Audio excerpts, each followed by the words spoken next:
Greetings, Pokemon fans, and welcome back to JD's Nerdverse. Today, we're doing a prediction video for a playthrough of Pokemon Crystal with Espeon. Espeon is known as the Sun Pokemon. The way you would get this in a playthrough is if you had an Eevee and you had a high friendship with this Eevee, and you leveled up during the daytime, it'll evolve into an Espeon. If you do it at night, it goes into an Umbreon. That's our next playthrough. Let's go over this Pokemon. Let's look at the Pokemon itself. It is pink. That's not the shiny version. That's actually the real version. So it's pink. It's very well designed. Psychic type, and then the green one is actually the shiny. Not bad. It could be better, but I mean, they probably would have made it pink if they could, but they couldn't. So green was a pretty good substitution. I'll give this one a pretty good grade. Let's go over this Pokemon. Let's dive right in. So, like I said, Espeon is a Sun Pokemon. It's one of the new evolutions that came along in Generation 2. So as we scroll down, you're going to see our typing is Psychic, and we are a medium-fast Pokemon, which is good. That's our growth rate. It's going to be very helpful. It's one of the better ones. And now let's go over the stats. HP is 65, attack is 65, defense is 60, special attack is 130, special defense is 95, and speed is 110, for a grand total of 525 base stat total. Speed and special attack are amazing with this Pokemon. This is a Psychic type, so all of our Psychic moves will be special, plus a couple other moves we'll pick up along the way are going to be special. Attack is formidable. It's like not the worst. Could do better, but it could be a lot worse as well. The worst stat is defense. As long as we don't get hit, we won't have too much problem with the defensive part. We have pretty decent special defense, good speed, great special attack. All those are going to lead to, I think, this is going to be a very good playthrough of this Pokemon. Let's go down to the weaknesses and effectiveness. So we're neutral to a lot of things, but we are weak to three things: Bug, Ghost, and Dark.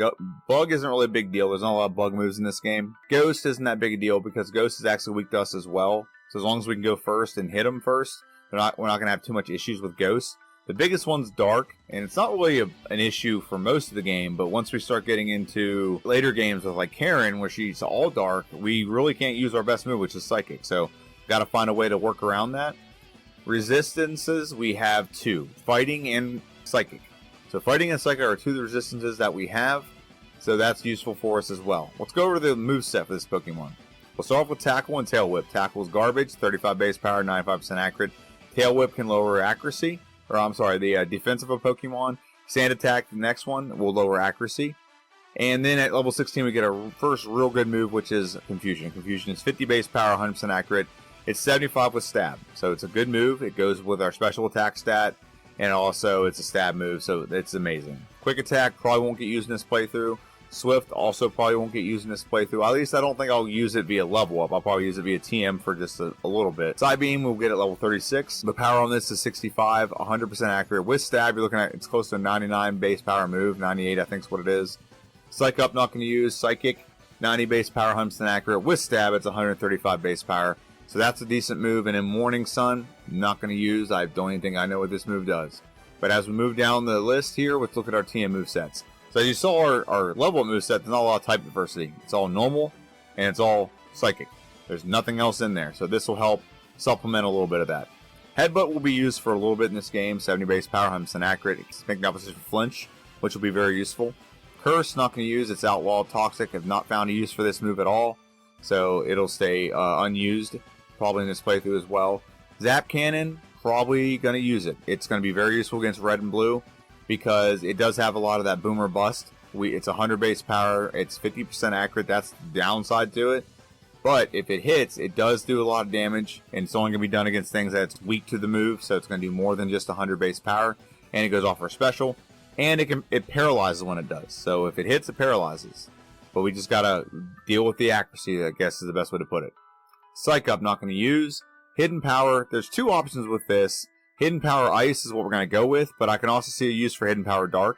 One of the biggest gyms we're going to deal with, that we're going to have, it's going to be problematic, more or less, is going to be Jasmine. Jasmine are Steel type gym. We really don't have a great move for Jasmine. Hidden Power Ice will do something, but we don't have a great move for Jasmine. It's the best way to put it.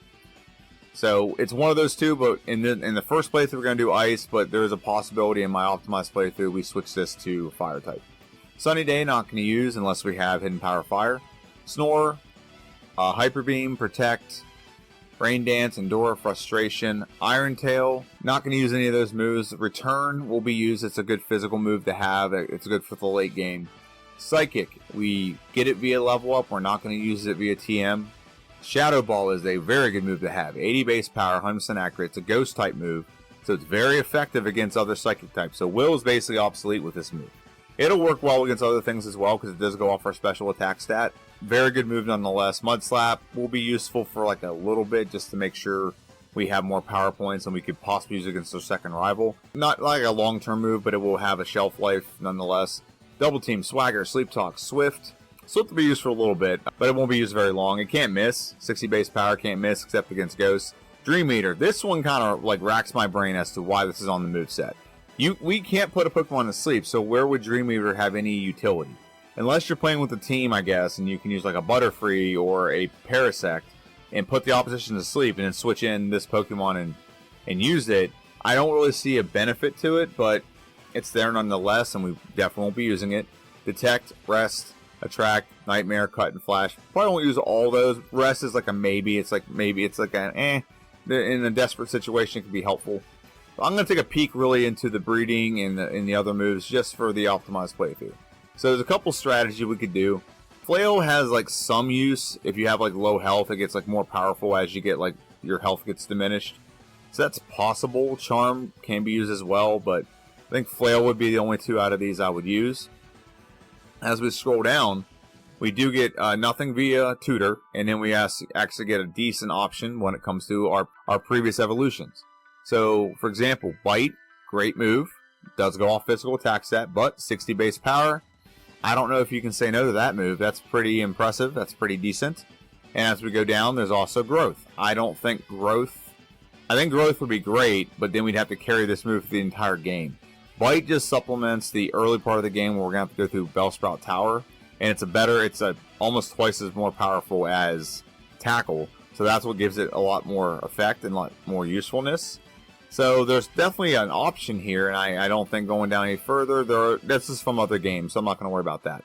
But that's for next week's Monday video to talk about how we're going to optimize the Pokemon. Let's go back to the original slide, and we'll talk about what I think is going to happen.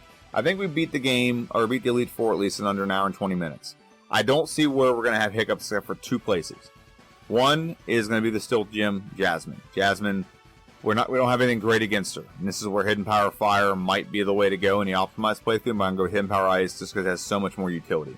The reason why I'm thinking Hidden Power Ice might be something I can just forego and go with Fire is because usually you use Ice moves to take out Karen, and you also use it to take out Lance. However, I think our Psychic's going to be so powerful it's not going to matter. So I don't know what to do there, but I'm going to go with Ice just to be safe. And Hidden Power Fire might be an option I choose in the optimized playthrough. So the first option, first issue, like I said, is going to be Jasmine. The second one's going to be Karen. We don't have a great move for Karen. She's going to be completely immune to our Psychic, so our best move's out the door. I think she's also immune to Ghost, so the Shadow Ball is also out the door, which leaves us with Return and whatever our Hidden Power is. So she's going to be problematic. Maybe not the whole team's problematic, but we definitely are not going to be able to knock out the Umbreon in one hit because it's completely immune to our Psychic move and it's completely immune to our Ghost move. So it's going to be very problematic. So Return is going to be something. We're definitely have to have the Pink Bow to make it a viable fight. So hour and 20 minutes, under an hour and 20 minutes is my goal for the all the way through the Elite Four. And then I'm thinking under an hour and 50 minutes for sure. I think this is going to be a fast Pokemon, but it's about a little bit of knowledge, like absorption in the first playthrough. And then the second playthrough is going to give us a little more input, or we're going to apply a little more of that knowledge into the playthrough, knowing where we can skip battles, where we need to overlevel, things like that. But that's my prediction. I think it'll be under an hour and 20 with the Elite Four, about an hour and 50, hour and 45 minutes roughly with the Red. All right. Let me know what you think in the comment section down below. This is JD's Nerdverse. Make sure you like, share, subscribe, and comment down below if you have any questions or concerns. I reply back to every comment, so if you have a question you want to ask, go ahead and go for it. But that's my video. Thank you all for stopping by. Have a good one, and I'll see you guys on Friday.